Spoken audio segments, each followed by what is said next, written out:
If you have sleep apnea, you probably don't need another exercise.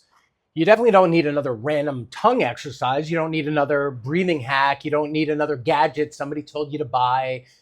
What you need is a plan. Because one of the biggest problems I see in the sleep apnea world right now is not a lack of information.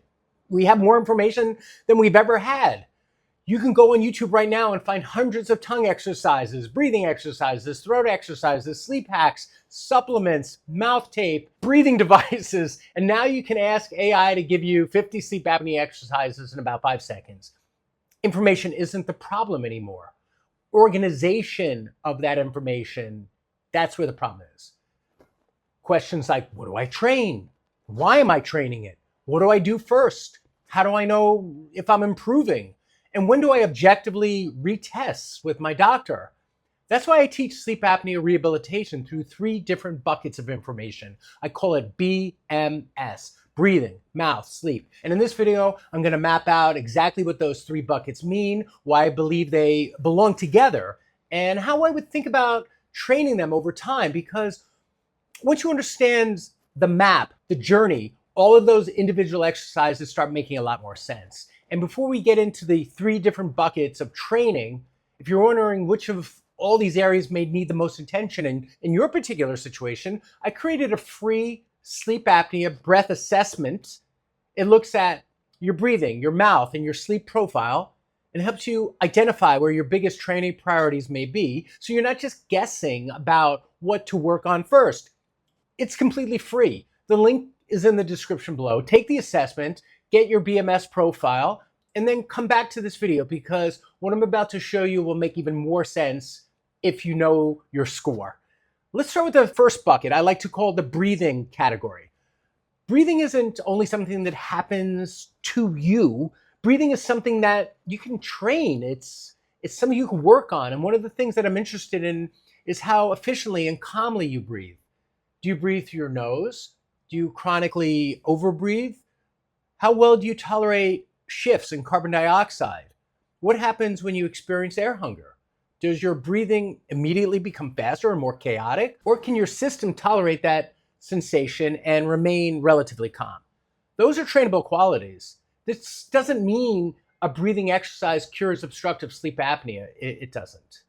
It means breathing function is one part of the larger rehabilitation picture.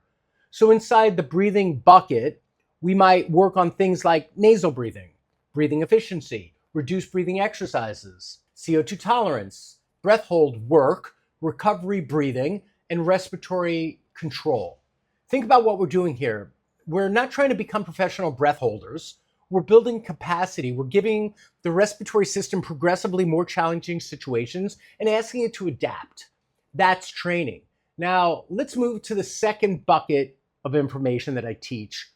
I call it the mouth bucket. This is the bucket most people associate with myofunctional training. Your tongue exercises, your lips, your cheeks, your soft palate, your throat, the muscles surrounding the upper airway. And again, the mistake I see people make is finding one tongue exercises on the internet and doing it for 30 seconds before bed, for example. And that's not really a training program. Think about any other part of your body. If you wanted stronger legs, you would do one random squat every once in a while and expect a major adaptation to happen? No, of course not. You'd work on strength, endurance, coordination, control, and eventually capacity.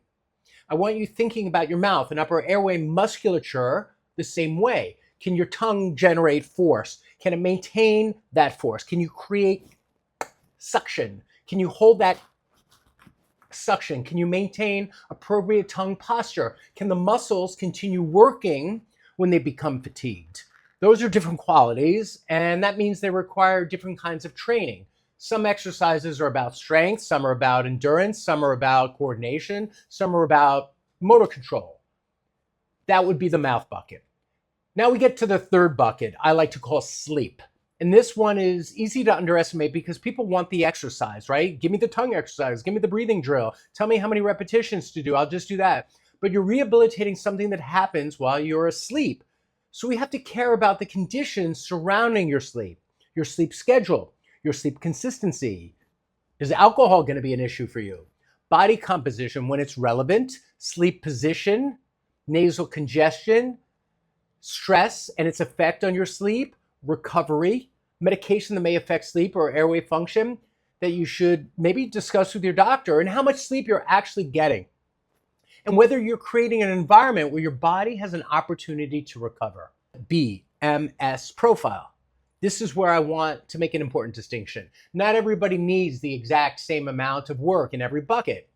That's one of the reasons I don't like giving everybody the same list of exercises. One person may have a major breathing problem. Another person may have poor tongue, strength, and endurance. Another person's sleep bucket may be a disaster. And many people have meaningful issues in all three, meaning there's a tie for first place with their three areas needing the most training. And that's why I want you thinking in terms of a profile rather than a diagnosis alone.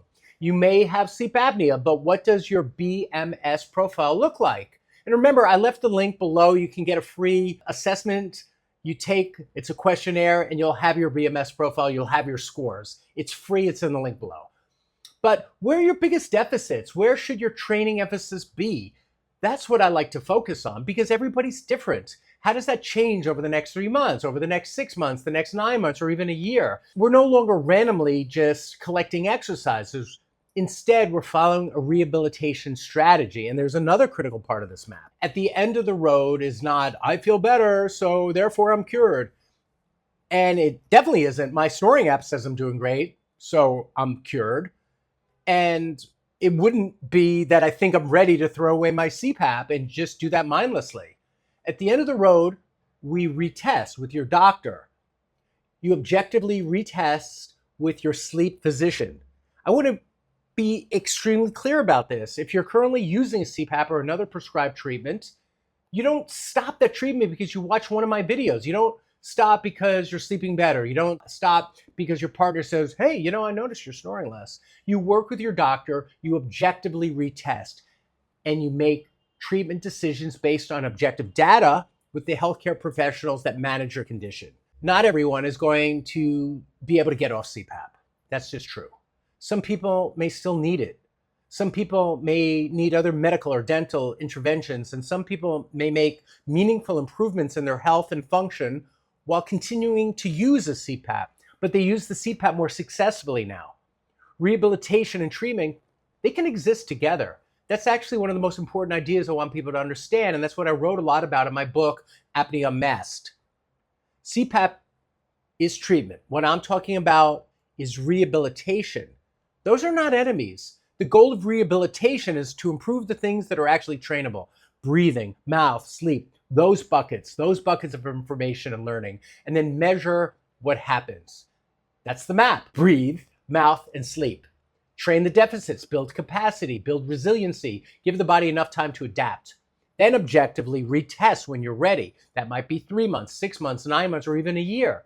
If you remember nothing else from this video, remember this. You don't need 100 sleep apnea exercises. You need to know what you're training and why, because random exercises are information. A structured progression is training, and training is how we begin turning on all this information into a rehabilitation process. And that's what I want to build here.